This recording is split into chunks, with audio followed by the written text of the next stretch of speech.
ಅಖಂಡ ಭಾರತ ವಾಹಿನಿಯ ಸಮಸ್ತ ವೀಕ್ಷಕರಿಗೆ ನಮಸ್ಕಾರ. ಮತ್ತೊಂದು ವಿಡಿಯೋಗೆ ಸ್ವಾಗತ.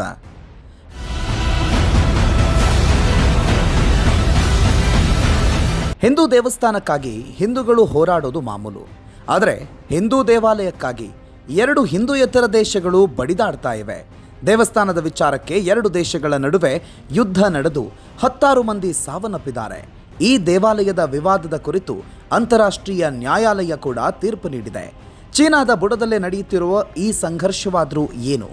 ಅಂತಾರಾಷ್ಟ್ರೀಯ ನ್ಯಾಯಾಲಯ ಕೊಟ್ಟಿರುವ ತೀರ್ಪೇನು? ಹಿಂದೂ ದೇವಾಲಯಕ್ಕೆ ಆ ದೇಶಗಳು ಹೊಡೆದಾಡ್ತಾ ಇರೋದಾದರೂ ಯಾಕೆ ಅನ್ನೋದನ್ನು ಹೇಳ್ತೀವಿ. ಈ ವಿಡಿಯೋವನ್ನು ತಪ್ಪದೆ ಕೊನೆವರೆಗೂ ನೋಡಿ.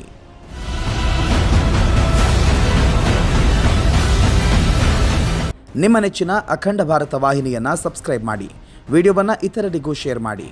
ನಮ್ಮ ಯಾವುದೇ ವಿಡಿಯೋಗಳನ್ನು ಮೊದಲು ನೋಡಲು ಬೆಲ್ ಐಕನ್ ಪ್ರೆಸ್ ಮಾಡಿ. ಕಾಶ್ಮೀರದಲ್ಲಿ ಹಿಂದೂಗಳನ್ನು ಪರೀಕ್ಷಿಸಿ ಹತ್ಯೆ ಮಾಡಿದ್ದ ಉಗ್ರರ ದಮನಕ್ಕಾಗಿ ಭಾರತ ಆಪರೇಷನ್ ಸಿಂಧೂರ ಕಾರ್ಯಾಚರಣೆ ನಡೆಸಿದೆ. ಭಾರತ ಪಾಕಿಸ್ತಾನದ ವಿರುದ್ಧ ಆಗಾಗ ಸಂಘರ್ಷಗಳು ನಡೆಯುತ್ತಲೇ ಇರುತ್ತವೆ. ಆದರೆ ಇಲ್ಲಿ ಎರಡು ದೇಶಗಳು ಶಿವನ ದೇವಸ್ಥಾನಕ್ಕಾಗಿ ಹೊಡೆದಾಟ ನಡೆಸ್ತಿವೆ.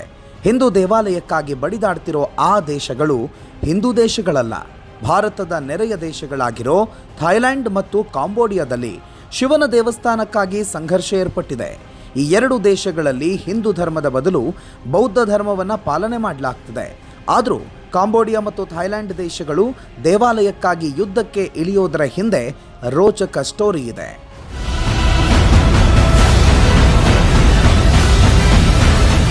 ಇದು ಪ್ರಿಯಾ ವಿಹಿಯರ್ ದೇವಾಲಯ. ಸದ್ಯ ಕಾಂಬೋಡಿಯಾ ದೇಶ ಭಾಗದಲ್ಲಿದೆ. ಆದರೆ ಈ ದೇವಸ್ಥಾನ ತನಗೆ ಸೇರಿದ್ದು ಅಂತಿದೆ ಥೈಲ್ಯಾಂಡ್.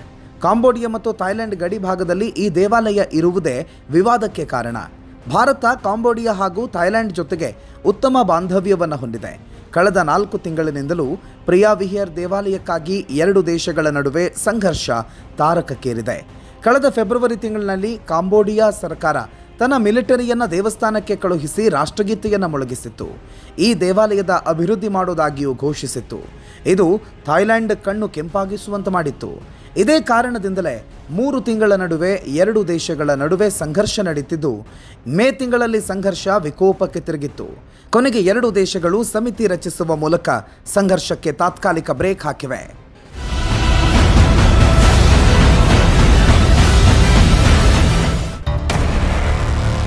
ಏನಿದು ಪ್ರಿಯಾ ವಿಹಿಯರ್ ದೇವಾಲಯ ವಿವಾದ? ಪ್ರಿಯಾ ವಿಹಿಯರ್ ದೇವಾಲಯ ಕಾಂಬೋಡಿಯಾಗೆ ಸೇರಿದ್ದು ಅನ್ನೋದು ಇಡೀ ವಿಶ್ವಕ್ಕೆ ಗೊತ್ತಿದೆ. ಕಾಂಬೋಡಿಯಾದ ಗಡಿರೇಖೆಯ ಒಳಗೆ ಈ ದೇವಾಲಯವಿದೆ. ಕಾಂಬೋಡಿಯಾ ಈ ಹಿಂದೆ ಫ್ರಾನ್ಸ್ನ ಭಾಗವಾಗಿತ್ತು. 1904ರಲ್ಲಿ ಥೈಲ್ಯಾಂಡ್ ಮತ್ತು ಫ್ರಾನ್ಸ್ ನಡುವೆ ಗಡಿ ಒಪ್ಪಂದ ನಡೆದಿತ್ತು. ಆಗ ಪ್ರಿಯಾ ವಿಹಿಯರ್ ದೇವಾಲಯದ ಬಹುತೇಕ ಭಾಗ ಥೈಲ್ಯಾಂಡ್ ಪಾಲಾಗಿತ್ತು. ಇದು ವಿವಾದಕ್ಕೆ ಕಾರಣವಾಗಿತ್ತು.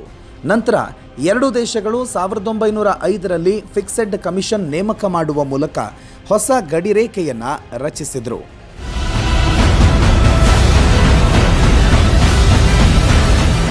ಈ ಹೊಸ ಗಡಿರೇಖೆಯ ಪ್ರಕಾರ ಪ್ರಿಯಾ ವಿಹಿಯರ್ ದೇವಾಲಯ ಕಾಂಬೋಡಿಯಾದ ವ್ಯಾಪ್ತಿಗೆ ಒಳಪಟ್ಟಿತ್ತು.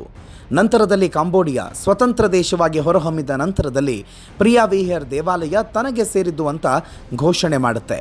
ಆದರೆ 1904ರ ಗಡಿ ಒಪ್ಪಂದದ ಪ್ರಕಾರ ತನಗೆ ಸೇರಿದ್ದು ಅಂತ ಥೈಲ್ಯಾಂಡ್ ವಾದಕ್ಕೆ ಇಳಿಯುತ್ತಿದೆ.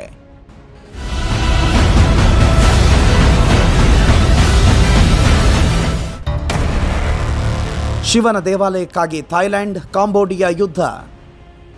ಕಾಂಬೋಡಿಯಾ ಮತ್ತು ಥೈಲ್ಯಾಂಡ್ನ ನಡುವಿನ ನೈಸರ್ಗಿಕ ಗಡಿಯಾಗಿರುವ ಡಾಂಗ್ರೆಕ್ ಪರ್ವತ ಶ್ರೇಣಿಯಲ್ಲಿರುವ ಕಡಿದಾದ ಬಂಡೆಯ ಮೇಲೆ ಈ ದೇವಾಲಯವನ್ನು ನಿರ್ಮಾಣ ಮಾಡಲಾಗಿದೆ.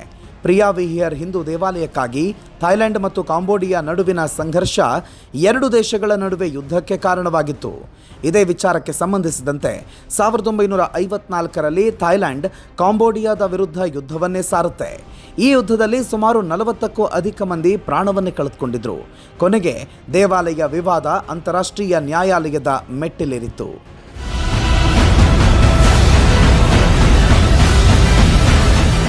ಅಂತಾರಾಷ್ಟ್ರೀಯ ನ್ಯಾಯಾಲಯ ಸುದೀರ್ಘ ಅವಧಿಯವರೆಗೆ ಎರಡು ದೇಶಗಳ ವಾದ ವಿವಾದವನ್ನು ಆಲಿಸಿದ ಬಳಿಕ ನ್ಯಾಯಾಲಯ 1962ರಲ್ಲಿ ಅಂತಿಮ ತೀರ್ಪು ಪ್ರಕಟಿಸಿತ್ತು. ಪ್ರಿಯಾ ವಿಹಿಯರ್ ದೇವಾಲಯ ಕಾಂಬೋಡಿಯಾಗೆ ಸೇರಿದ್ದು ಅನ್ನೋ ಕುರಿತು 11 ಮಂದಿ ನ್ಯಾಯಾಧೀಶರ ಪೈಕಿ 9 ಮಂದಿ ತೀರ್ಪು ನೀಡಿದರು.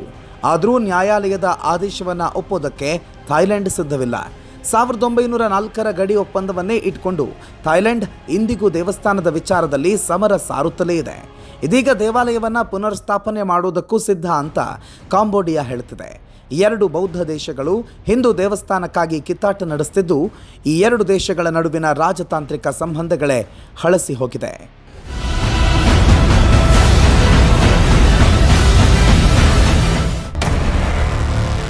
ಶಿವನ ದೇವಸ್ಥಾನಕ್ಕಾಗಿ ಹೋರಾಟ ಯಾಕೆ?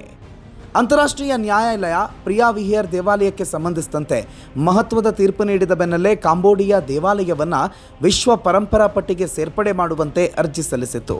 ಅಂತೆಯೇ ಪ್ರಿಯಾ ವಿಹಿಯರ್ ದೇವಾಲಯವನ್ನು ಯುನೆಸ್ಕೋ ವಿಶ್ವ ಪರಂಪರಾ ಪಟ್ಟಿಗೆ ಸೇರ್ಪಡೆ ಮಾಡಲಾಗಿದೆ. ತನ್ನನ್ನು ಕೇಳದೆಯೇ ಕಾಂಬೋಡಿಯಾ ಯುನೆಸ್ಕೋಗೆ ಅರ್ಜಿ ಸಲ್ಲಿಸಿದೆ ಅಂತ ಥಾಯ್ಲೆಂಡ್ ತಕರಾರು ತೆಗೆದಿತ್ತು.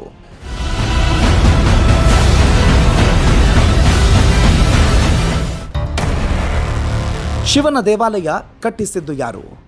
ಪ್ರಿಯಾ ವಿಹಿಯರ್ ದೇವಾಲಯದಲ್ಲಿ ಶಿವನನ್ನು ಆರಾಧನೆ ಮಾಡಲಾಗ್ತದೆ. ಈ ದೇವಾಲಯವನ್ನು 9ನೇ ಶತಮಾನದಿಂದ 14ನೇ ಶತಮಾನದ ನಡುವಿನ ಭಾಗದಲ್ಲಿ ನಿರ್ಮಾಣ ಮಾಡಲಾಗಿದೆ ಅಂತ ಹೇಳಲಾಗ್ತದೆ. ಖಮೇರ್ ರಾಜಮನೆತನ ಥಾಯ್ಲೆಂಡ್ ಮತ್ತು ಫ್ರಾನ್ಸನ್ನು ಆಳುತ್ತಿತ್ತು. ಖಮೇರ್ ರಾಜರು ಹಿಂದೂಗಳಾಗಿದ್ದು ಮಹೇಂದ್ರ ಪರ್ವತವನ್ನು ರಾಜಧಾನಿಯನ್ನಾಗಿ ಮಾಡಿಕೊಂಡಿದ್ರು. ಸುಮಾರು 5 ಶತಮಾನಗಳಿಗೂ ಮೊದಲು ಈ ಭಾಗದಲ್ಲಿ ಹಿಂದೂ ಧರ್ಮದ ಆಚರಣೆ ಚಾಲ್ತಿಯಲ್ಲಿತ್ತು. ಭಾರತವನ್ನು ಆಳಿರುವ ಚೋಳ ರಾಜರಿಗೂ ಈ ಖಮೇರ್ ರಾಜರಿಗೂ ನಂಟಿತ್ತು. ಇದೇ ಕಾರಣದಿಂದಲೇ ಖಮೇರ್ ರಾಜರು ಚೋಳರ ಮಾದರಿಯಲ್ಲೇ ಹಲವು ದೇವಾಲಯಗಳನ್ನು ನಿರ್ಮಾಣ ಮಾಡಿದ್ದಾರೆ. ಪ್ರಿಯಾ ವಿಹಿಯರ್ ದೇವಾಲಯ ಬೆಟ್ಟದ ಮೇಲಿದೆ. ಒಂದೆಡೆ ವಿಶ್ವ ಪರಂಪರಾ ಪಟ್ಟಿಗೆ ಸೇರ್ಪಡೆಯಾಗಿದ್ದರೆ ಮತ್ತೊಂದೆಡೆಯಲ್ಲಿ ಭದ್ರತೆಯ ಕಾರಣಕ್ಕೆ ಈ ಜಾಗವನ್ನು ಪಡೆಯಲು ಎರಡೂ ದೇಶಗಳು ಬಡಿದಾಡ್ತಿವೆ. ಎರಡೂ ದೇಶದಲ್ಲಿ ಹಿಂದೂಗಳ ಸಂಖ್ಯೆ ಅತಿ ಕಡಿಮೆಯಾಗಿದ್ರೂ ಕೂಡ ಹಿಂದೂ ದೇವಸ್ಥಾನಕ್ಕಾಗಿ ಎರಡೂ ದೇಶಗಳು ಯುದ್ಧವನ್ನೇ ನಡೆಸ್ತಿವೆ.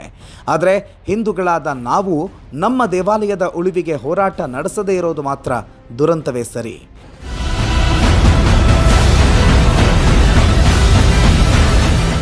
ಇನ್ನಾದರೂ ಸನಾತನ ಧರ್ಮದ ಕುರುಹುಗಳಂತೆ ಇರುವ ದೇವಾಲಯಗಳ ರಕ್ಷಣೆಗೆ ಪಣ ತೊಡುವ ಕಾರ್ಯವನ್ನು ನಾವು ಮಾಡಲೇಬೇಕಾಗಿದೆ.